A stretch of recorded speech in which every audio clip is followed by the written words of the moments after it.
class. Today we will discuss about laws of motion and the key points of our class will be horse and cart problem, system with variable mass.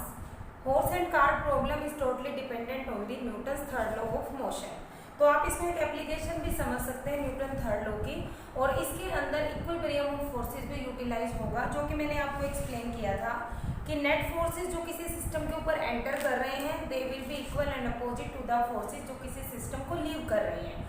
और एक और thing जो students मैंने आपके साथ share की थी कि if a body is exerting a force on another body then the second body will also exert the equal force on the other body, but the force की जो डायरेक्शन होगी जो सेकंड बॉडी लगा रही है that will be in opposite to that of first body. Means when there is an action there is always equal and opposite reaction, जो कि Newton का तीसरा लॉ है. On this application we will discuss horse and cart problem. किस तरह से एक घोड़ा और गाड़ी चलती है, तो आइए इसको एक्सप्लेन करते हैं. Suppose this is our card, C है यहाँ पर, मैंने गाड़ी के लिए सी फॉर कार्ड यहाँ मेंशन किया हुआ है. And this is our horse, ये हॉर्स है. पहले हम हॉर्स की मूवमेंट को ना दिखाकर हम दिखाएंगे कि कितने फोर्सेस यहाँ पर इक्विलिब्रियम में है, कौन कौन से फोर्सेस एक दूसरे को बैलेंस कर रहे हैं. तो let's consider from the central point of the card its weight will lie vertically downward. Suppose this is W1 and the normal reaction will be just in opposite direction, that will be R1. W1 को आप इसका weight mg भी कह सकते हैं, that will be equal and opposite to R1. Similarly आप force की अगर बात करें तो from the central point the weight will be vertically downward, and whenever there is an action there is always equal and opposite reaction, so there will be R2. So from the figure it is clear that R2 will balance W2 and R1 will balance W1. इसके बाद क्या होगा, अब ये घोड़ा आगे की तरफ चलने के लिए इस तरह से गाड़ी को खींचता है. बीच में there is a connected string, उनके बीच में एक स्ट्रिंग लगा रखी है जो कि इसको कनेक्ट कर रही है दोनों चीजों को, और आगे की तरफ इसे मूव करवाएंगे. जब ये घोड़ा इसको आगे की तरफ ले जाता है तो स्ट्रिंग के अंदर क्या आती है, टेंशन. सेम उतने ही फोर्स से गाड़ी इसको पीछे की तरफ खींचेगी, क्योंकि न्यूटन्स के थर्ड लॉ की बात है. तो ये इतना ही टेंशन फोर्स यहाँ लगा देती है. टेंशन भी क्या है, एक फोर्स है. तो यहाँ पर ये दोनों टेंशन फोर्स भी क्या हो जाते हैं, इक्वल एंड अपोजिट. तो इन फोर्सेस को अगर आप देखें तो इन फोर्सेस की वजह से किसी भी टाइप का मोशन यहाँ पे अवेलेबल नहीं हो सकता. नाउ फोर्स क्या करेगा, पुश करेगा अर्थ को with a force F which is inclined at an angle theta. Force ने अपने पैरों से अर्थ को पुश किया, कितने फोर्स से, F फोर्स है, जो कि थीटा के ऊपर क्या हो चुका है, इंक्लाइन हो चुका है. सिमिलरली आप ये कह सकते हैं कि अगर इसने यहाँ पर फोर्स लगाया तो ग्राउंड भी क्या लगाएगा, इसके ऊपर उतना ही फोर्स लगाएगा, but that will be the normal reaction. अगर ये हॉरिजॉन्टल के साथ थीटा पे इंक्लाइन है, सिमिलरली ये जो रिएक्शन होगा ये भी हॉरिजॉन्टल के साथ किसके ऊपर इंक्लाइन होगा, थीटा पे इंक्लाइन होगा. नाउ क्योंकि जो रिएक्शन है वो इंक्लाइन हो चुका है थीटा पे, तो there will be two components. देखिए मैंने आपको पहले भी बताया था कि रिजोल्यूशन का टॉपिक सबसे ज्यादा इंपॉर्टेंट है, पूरी फिजिक्स में आपको काम आएगा, +1 में भी और +2 में भी. तो अगर आपने वो टॉपिक नहीं किया है तो पीछे एक वीडियो पे जाइए और रेक्टेंगुलर कंपोनेंट और रिजोल्यूशन ये दोनों टॉपिक अच्छे से प्रिपेयर कर लीजिए. फिर भी अगर आपको कोई डाउट है तो you can ask me personally also. अब ये R जो रिएक्शन है this is inclined at an angle theta, तो we can take two components, one horizontal component along theta and another will be vertical component that is R sin theta. ठीक है. अब यहाँ पर देखिए कि R2 और R sin theta both are acting at the same direction. These will be balanced by the weight. Weight किसका, force का. ये इससे बैलेंस हो जाएगा. मीन्स कि हमें चाहिए वो कंडीशन जब घोड़ा और गाड़ी चलेंगी. अगर घोड़ा चलना चाहता है तो उसको कम से कम कितना फोर्स लगाना चाहिए. अब देखिए इस फिगर से हमें नजर आ रहा है कि R cos थीटा वो कंपोनेंट है जो गाड़ी को आगे की तरफ ले जा सकता है. क्लियर. अगर R cos थीटा गाड़ी को आगे की तरफ ले जा सकता है तो बिल्कुल अपोजिट डायरेक्शन में लगने वाला फोर्स जो कि उस मोशन को अपोज करेगा that will be the force of friction. तो मीन्स यहाँ पर हमारे पास क्या आ जाता है, फोर्स ऑफ फ्रिक्शन आ जाता है. This is the force of friction. अभी नेक्स्ट टॉपिक जो इसका रहेगा, नेक्स्ट जो बी पोर्शन है अपने थर्ड चैप्टर का, वो टोटली फ्रिक्शन है. तो यहाँ पर आप इतना ही समझ लीजिए कि फ्रिक्शन क्या है। फ्रिक्शन एक अपोजिंग फोर्स है जो किसी भी बॉडी की मोशन को रिड्यूस करने की कोशिश करता है। तो क्योंकि ये r cos theta component forward direction में लग रहा है, this is trying to move the guard in the forward direction. Similarly यहाँ पर एक फोर्स ऑफ फ्रिक्शन आ जाएगा जो कि जस्ट अपोजिट डायरेक्शन में लगेगा, और ये फोर्स ऑफ फ्रिक्शन गाड़ी के टायर और उसकी अर्थ की सरफेस के बीच में होता है। Means the condition under which the horse will take the cart in forward direction is only when r cos theta will be directly greater than f। केवल ये वो कंडीशन है जिसके अंदर घोड़ा गाड़ी आगे की तरफ चलेगी। मीन्स अगर उसने इस फ्रिक्शन के फोर्स को क्रॉस कर दिया, अगर तो वो फ्रिक्शन के फोर्स के इक्वल रहेगा तो गाड़ी मूव नहीं करेगी। मैंने आपको बताया था कि जब सारे फोर्सेस बैलेंस हो जाते हैं तो जो बॉडी है वो रेस्ट में रहती है। लेकिन अगर ये वाला कंपोनेंट इस फ्रिक्शन के फोर्स से ज्यादा हो जाएगा, मीन्स ये वाला कंपोनेंट इससे आगे निकल जाएगा और घोड़ा गाड़ी को लेकर आगे चला जाएगा। फिर से देख लीजिए, ये जो कार्ट है इसके वेट को इस रिएक्शन ने बैलेंस कर दिया। ये जो फोर्स है इसके वेट को ये रिएक्शन बैलेंस कर रहा है। Tension force also balancing here. Force ये वो है जिससे जो हॉर्स है वो अपने लेग से अर्थ को पीछे की तरफ पुश कर रहा है, और सिमिलरली उसके ऊपर अगर ये इंक्लिनेशन है तो यहाँ पर भी थीटा एंगल पे रिएक्शन फोर्स लग रहा है। Since this angle is theta here, so r can be resolve into two components. First is rectangular horizontal component and second is vertical component. These components are equal and opposite, so these are balanced. Now only the component is r cos theta which can take the horse in forward direction only in one condition, if the force of friction is less than r cos theta, or we can say कि r cos theta is greater than f. So student, this is the very important question. आपके exam point of view से ये बहुत ही important question है। Keep this in your mind, and next we will discuss about system with variable mass, यानी कि एक rocket.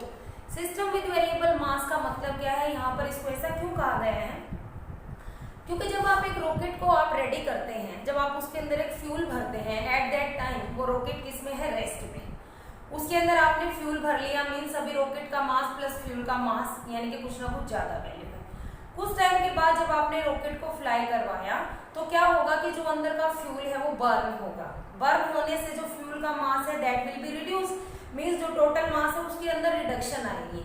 वो reduced मास कहाँ जाएगा, दैट विल कम आउटसाइड, वो नीचे की तरफ आएगा, रॉकेट ऊपर की तरफ जा रहा है। That reduced mass will come outside in the form of the exhaust gases, क्योंकि जब फ्यूल बर्न होगा तो वहां से एग्जॉस्ट गैसेज निकलेंगी, और वो एग्जॉस्ट गैसेज रॉकेट से बाहर की तरफ आएंगे डियर स्टूडेंट्स, और रॉकेट किधर जाएगा, ऊपर की तरफ जाएगा। This we can say that this is the principle of conservation of linear momentum, कि जितने फोर्स से वो गैसेज बाहर की तरफ निकल रही हैं, सेम उतना ही फोर्स से हमारा रॉकेट किधर जा रहा है, ऊपर की तरफ। दैट्स व्हाई रॉकेट को कहा गया है सिस्टम विद वेरिएबल मास। अगर उससे ज्यादा टाइम के बाद हम नोट करेंगे तो मास की वैल्यू और ज्यादा रिड्यूस हो चुकी होगी, क्योंकि एग्जॉस्ट गैसेज और ज्यादा निकलती जा रही हैं। ठीक है स्टूडेंट्स, तो जैसे जैसे एग्जॉस्ट गैसेज नीचे की तरफ फोर्स लगा रही हैं, ऊपर की डायरेक्शन में भी उसके पास इक्वल एंड अपोजिट फोर्स लग रहा है।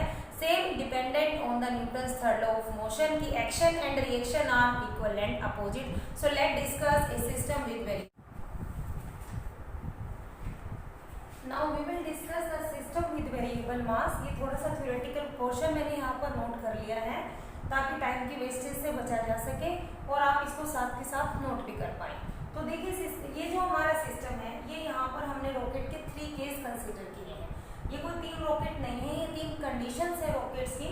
फर्स्ट कंडीशन के अंदर जब टाइम 0 है, मींस इसका मास है m नोड, और m नोड है क्या, initial mass of rocket including fuel at t equal to 0। अभी हमारा सिस्टम पूरा तैयार किया है हमने, यानी कि m नोड जो मास है रॉकेट के अंदर फ्यूल भरकर हमने रेडी कर लिया है। उस टाइम पे जो v नोट जो है वो वेलोसिटी होगी, that can be taken at rest. ये आपने अपनी अंडरस्टैंडिंग के लिए अपने माइंड में स्टोर करना है कि अगर t नोट टाइम पे आप v नोट वेलोसिटी ले रहे हो, means that velocity is at rest, means 0। जब टाइम t हुआ, यानी कि आफ्टर ए टाइम इंटरवल, जब रॉकेट ने स्पीड पकड़ी, वेलोसिटी कितनी हो गई v, मास कितना है m मास हो गया, vg क्या है, velocity of the exhaust gases. जब टाइम t हुआ, रॉकेट का मास m हो गया, यानी पहले वाले मास से कुछ कम हुआ है। उस टाइम पे गैसेस ने बाहर मास ऑफ द रॉकेट और v क्या है velocity acquired. If in A small interval of time dt, अब उसके भी कुछ स्मॉल इंटरवल के बाद मीन्स हम यहाँ आ चुके हैं, ये था टाइम t, ये है टाइम t प्लस dt, ठीक है। तो यहाँ पर जो हमारा मास हुआ that is m minus dm। अब आप सोच सकते हैं कि dm क्या है, dm क्या है, small decrease in the mass of the rocket. Mass of the rocket decrease होता जा रहा है टाइम के साथ because exhaust gases are burning out. Means हम ये भी कह सकते हैं कि ये जो dm है this is the mass of exhaust gases that escape, जो कि बाहर निकल गई है। dv क्या हो गया, small increase in velocity of rocket. क्यों, क्योंकि आपको पता है कि मास जब इसका डिक्रीज हुआ है तो इसकी वेलोसिटी अब क्या हो जाएगी, ज्यादा। क्यों, क्योंकि principal of conservation of linear momentum यही कहता है कि अगर मास डिक्रीज होगा तो वेलोसिटी आप ज्यादा दे पाएंगे, और अगर वेलोसिटी को कम दे रही है इसका मतलब मास वहां पर ज्यादा है।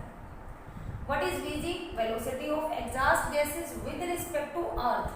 अब यहाँ पर हम वेलोसिटी जो ये एग्जॉस्ट गैसेस की ले रहे हैं इसको विद रिस्पेक्ट टू अर्थ ले रहे हैं स्टूडेंट्स। क्यों, क्योंकि इस कंडीशन में जो रॉकेट है वो काफी ज्यादा हाइट पर जा चुका होगा, तो हम velocity of exhaust gases with respect to rocket consider नहीं कर पाएंगे। So we will take this velocity with respect to Earth. ठीक है, क्लियर है इतना? तो ये टॉपिक है, ये जो पॉइंट्स हैं ये अपने माइंड में स्टोर कर लीजिए। अब हम यहाँ पर जब इसको सोल्व करेंगे तो what we will apply, we will apply principle of conservation of linear momentum.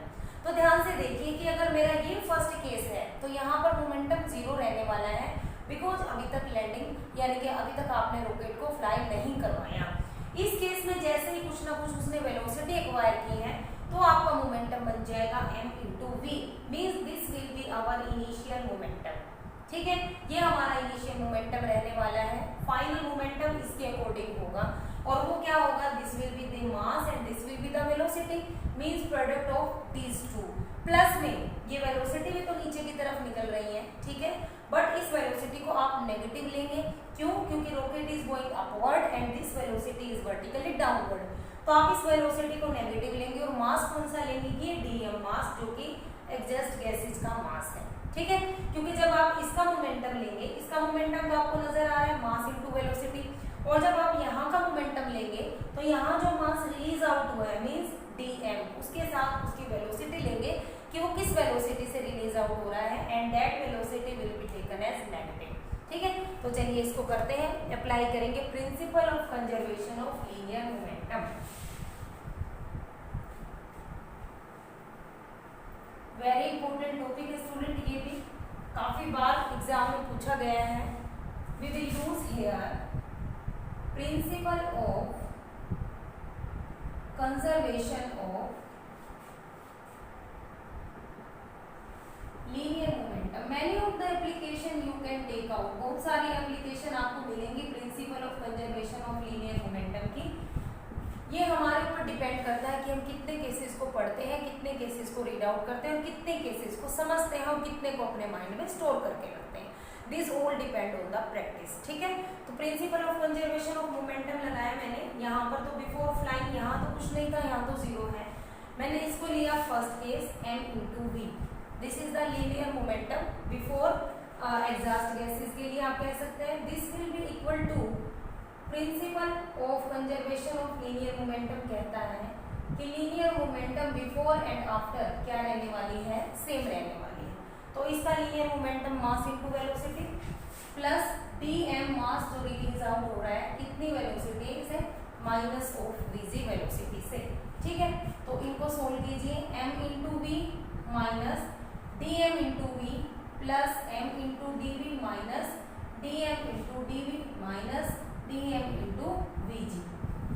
ठीक है, आप देखिए स्टूडेंट ये जो कंसीडर किया है आपने, ये जो है dm into dv, these both are very small value और उनका जो प्रोडक्ट होगा वो और भी ज्यादा स्मॉल होगा, तो इस वैल्यू को हम क्या कर देंगे, नेग्लेक्ट कर देंगे।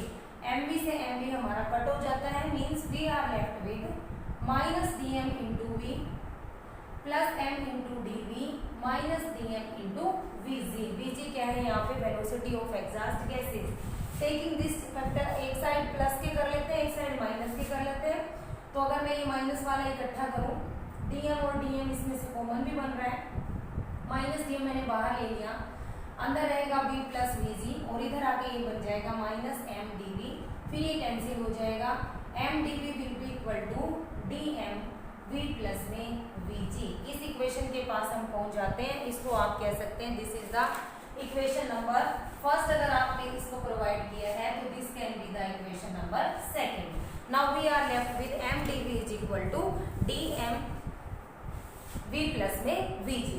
अब देखिए when rocket goes far away from the earth, तो मैंने आपको बताया कि आपने velocity of exhaust gases with respect to earth लेना है, ठीक है। और वो चीज हमारे लिए, अगर आप ये कह रहे हैं कि velocity of exhaust gases with respect to हम अर्थ कंसीडर कर रहे हैं and at that time rocket is flying at a large height, तो उसका क्या मायने रह जाता है, दैट बिकम्स इररेलेवेंट। तो वो इररेलेवेंट हो जाती है, तो हम ये कह सकते हैं कि v प्लस वीजी को v plus v g can be taken out as minus of u. This can be taken out minus of u, and minus of u is relative velocity of exhaust gases with respect to rocket. Where minus u क्या है, अगर आप u को consider करें, that will be relative velocity of exhaust gases with respect to rocket। क्योंकि अर्थ के comparison में अगर आप उसकी वेलोसिटी मेजर करते जा रहे हैं तो वो तो अर्थ से बहुत ज्यादा हाइट पे जा चुका है, then what is the matter, तो उसका क्या मैटर रह गया, तो आप उसको इग्नोर करेंगे एंड v प्लस वीजी को आप लेंगे माइनस ऑफ u। माइनस किस लिए है, because the direction is going opposite, rocket is going upward direction and we are taking in negative direction. So we are left with M D V is equal to minus of u into में D M. Clear student? Taking dv at this side, this will be equal to minus of u dm over m। ये हमारे पास dv की equation बन गई।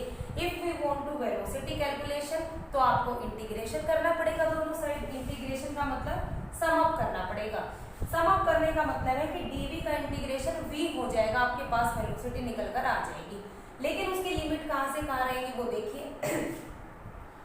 Velocity थी initially v naught और finally हमारे पास वो v हुई है, तो we can take v naught to v। इसी तरह से जो मास का लिमिट रहेगा that will be m naught to m। These are the cases, so let discuss this कि what will be the integration of v and minus u dm over m।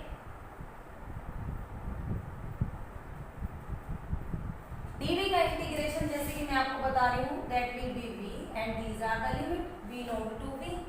और उस side में आप कह सकते हैं माइनस u को आपने बाहर निकाल लिया। जब भी किसी क्वांटिटी का डेरिवेटिव उसके ऊपर रखा हुआ होता है, मींस m आपके पास एक फिजिकल क्वांटिटी है और उसका डेरिवेशन क्या है dm, और वो उसी के ऊपर रखा है। तो ऐसे डेरिवेशन को सोल्व करने के लिए आपको क्या करना पड़ता है, you have to put log of m and the limit will be m naught to m। फिर से देख लीजिए इस पॉइंट को, this is somehow different point कि अगर एक क्वांटिटी का डेरिवेटिव उसी के ऊपर है, सपोज कीजिए यहाँ पर x होता और उसके ऊपर क्या होता dx, तो मैं इसका इंटीग्रेशन क्या कर देती, मैं कर देती log ऑफ e इंटू में x, ठीक है।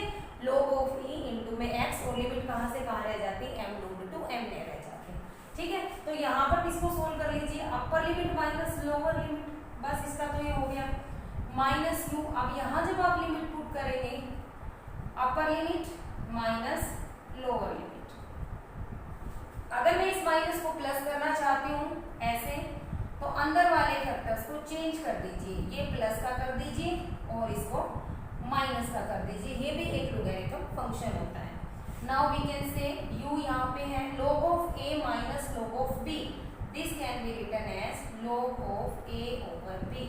तो आपके पास ये रिजल्ट आता है v माइनस v नोट के लिए।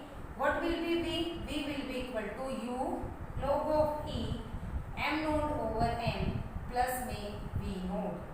तो ये वो वेलोसिटी हो जाती है रॉकेट की डियर स्टूडेंट, जिससे रॉकेट क्या करने वाला है, फ्लाई करने वाला है। v वेलोसिटी जहाँ से उसका एग्जिस्ट गैसेस बनना शुरू हुआ है, v नोट जो भी आपने initial velocity t equal to 0 time पे कंसीडर किया था वो वाला फैक्टर है। अगर आप इसका एक स्पेशल केस करना चाहें कि जब t 0 था,